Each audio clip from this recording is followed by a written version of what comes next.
Assalamualaikum warahmatullahi wabarakatuh. Masih bersama dengan saya Kristianti di sini. Apa kabar kalian semua, sahabat-sahabatku dimanapun kalian berada? Mudah-mudahan kalian semua dalam keadaan sehat, tentunya dalam lindungan Allah Subhanahu wa Ta'ala. Hari ini habis subuh saya jalan-jalan di alun-alun di dekat tempat tinggal saya. Sahabat-sahabatku yang dirahmati Allah, kemarin ada beberapa komentar yang dari teman-teman semua yang menanyakan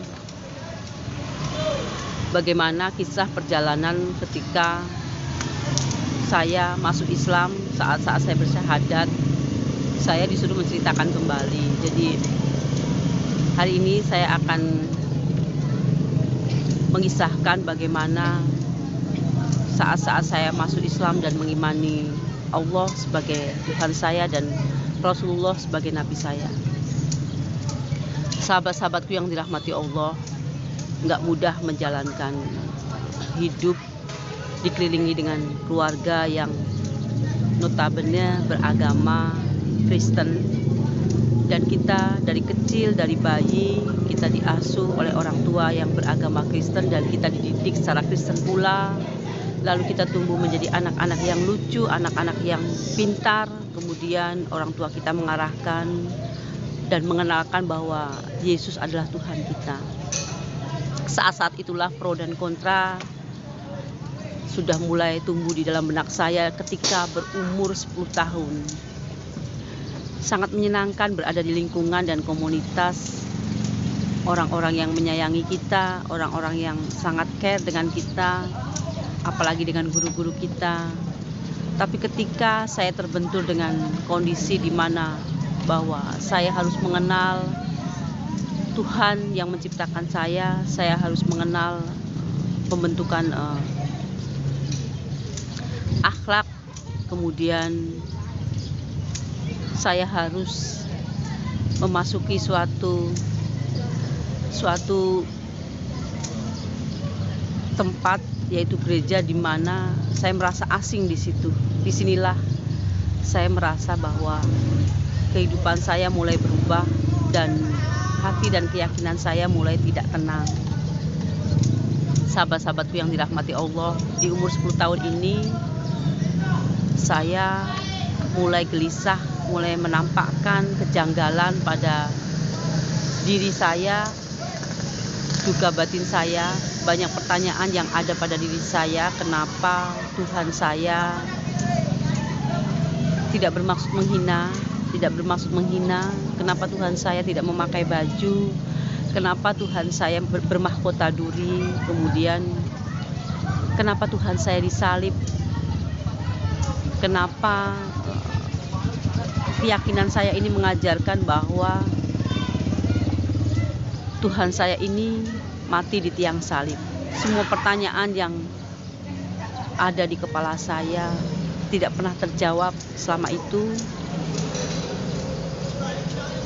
dan keadaan yang tidak membuat saya tenang, keadaan yang membuat saya merasa gerah, panas juga berada di dalam gereja, membuat saya ada apa dengan diri saya, apakah kehidupan saya sudah benar.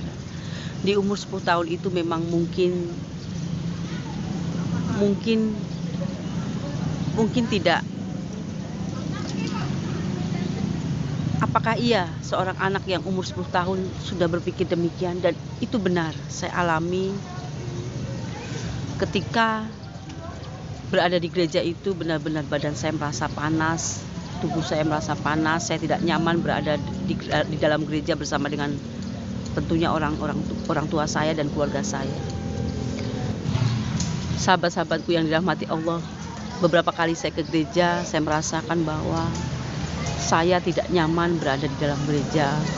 Pada saat umur 10 tahun itu saya sering keluar di halaman gereja, menghabiskan waktu di mana kedua orang tua saya dan keluarga saya sedang mengadakan misa. Kemudian saya keluar, saya bermain di halaman gereja.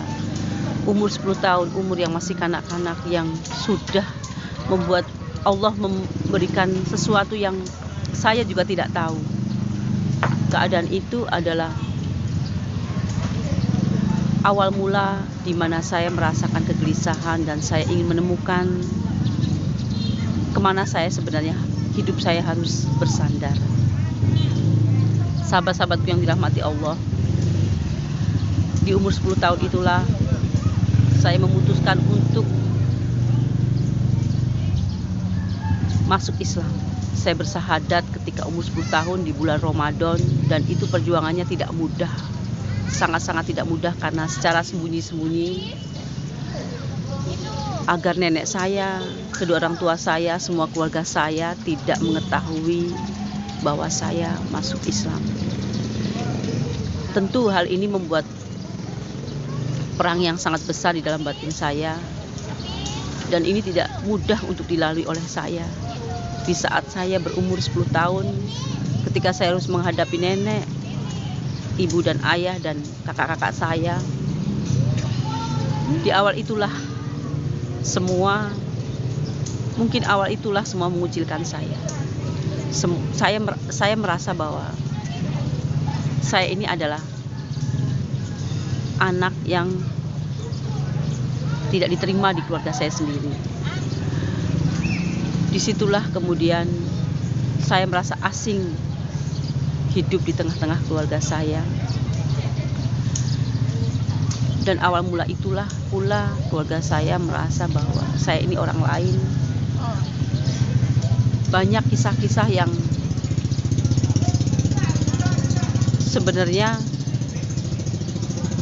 tidak ingin saya ungkapkan di sini karena memang terlalu pribadi. Tapi ini ada sekelumit perjalanan saya ketika saya memang benar-benar ingin masuk Islam. Saya juga tidak tahu, sahabat-sahabat, kenapa di umur 10 tahun ini saya seperti anak-anak yang tidak tahu arah kemana, dan saya juga tidak tahu kenapa di umur 10 tahun Allah memberikan pemahaman-pemahaman di kepala saya yang sebenarnya tidak masuk akal, karena memang usia saya sangat kecil sekali. Tapi apapun yang Allah kehendaki, semuanya pasti mungkin bagi Allah. Sahabat-sahabatku yang dirahmati Allah, perjalanan saya masuk Islam itu adalah awal hidup baru saya, di mana banyak pertentangan di keluarga saya, dan tentu banyak cibiran. Dan tentu di umur sekian itu juga kakak-kakak saya juga masih kecil-kecil.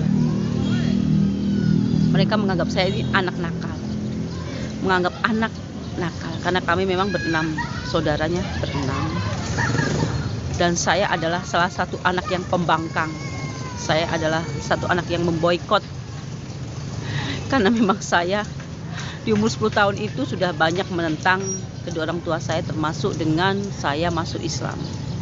Semenjak itulah saya merasa dianggap saya itu anak yang pembangkang, anak yang nakal, dan lain-lain.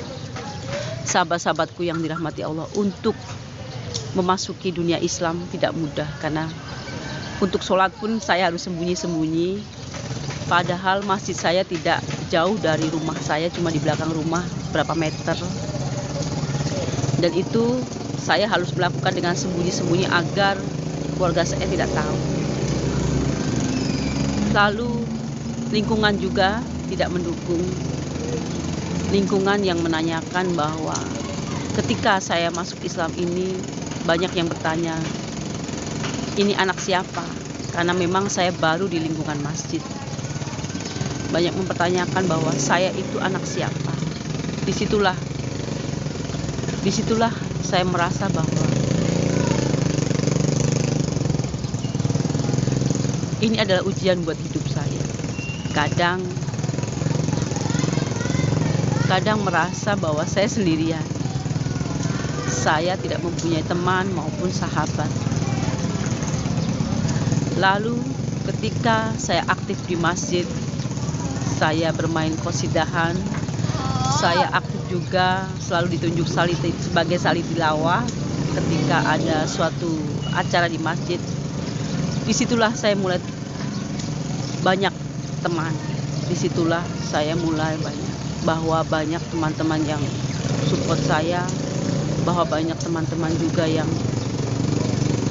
sangat mendukung saya, walaupun di lingkungan tidak mendukung. Dalam arti tidak mendukung lingkungan yang pro dan kontra terhadap keberadaan saya.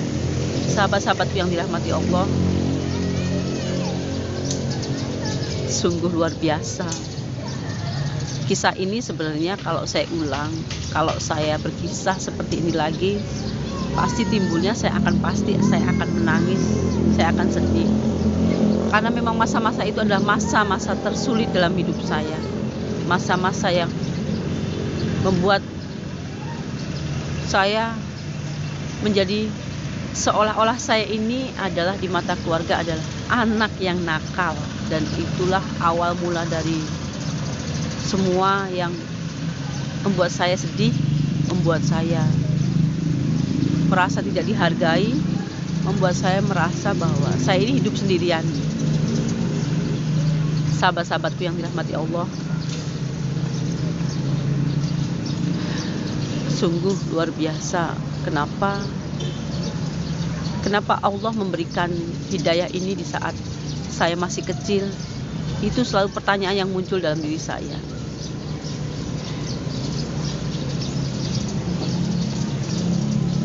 Bahkan saya merasa bahwa saya ini adalah orang yang rugi. Kenapa saya rugi? Karena saya tidak mengenyam pendidikan Islam, saya tidak mengenyam MTS, TPA, saya tidak mengenal bacaan Al-Quran. Di masa-masa itu anak-anak muslim sekolah di MTS atau di TPA, sedangkan saya tidak pernah mengenyam pendidikan MTS maupun TPA selayaknya anak-anak muslim, karena memang kondisi keluarga saya juga tidak mungkin untuk menyekolahkan saya di TPA maupun di MTS, karena memang sesuatu yang tidak mungkin.